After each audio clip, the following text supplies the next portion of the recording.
Siyang nagbibigay ng schedule, ng ng shifting, ng schedule ng overtime, ng schedule ng rest day, schedule ng mga nag-a-approve siya ng mga leave, ganon. Yung power to fire naman, kung ang may power na tanggalin ka sa trabaho ay ang supermarket at hindi ang agency. So, meron ng tatlong questionable doon sa aksyon ng supermarket versus doon sa ginagawa ng agency or doon sa mga limitations sa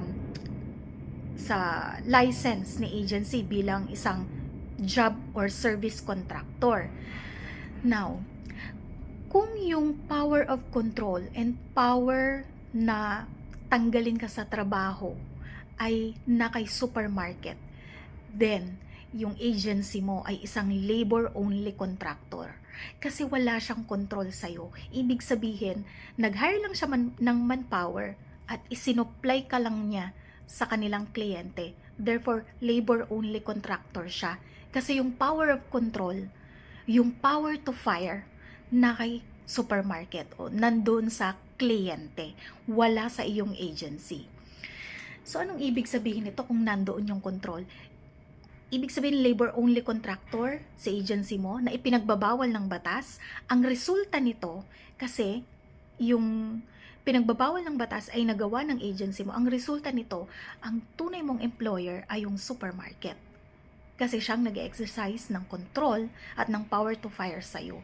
So, ibig sabihin, kapag siya ang nagtanggal sa'yo, pagdating ng illegal dismissal case, isama mo sa complaint mo si agency at yung supermarket para doon mo malalaman base sa mga ebidensyang ipipresenta nila. Siyempre, pag position paper yan, i-attach lahat yan. At ang proof, ang burden of proof para patunayan na si agency ay isang job contractor na pinapayagan ng batas ay na kay agency. So, patutunayan niya yan. How?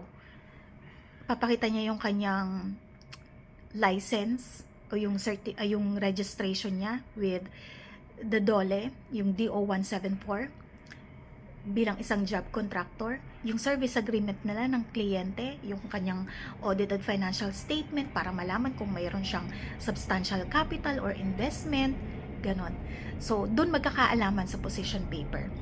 And usually, maraming agency yung, hindi naman natin sabing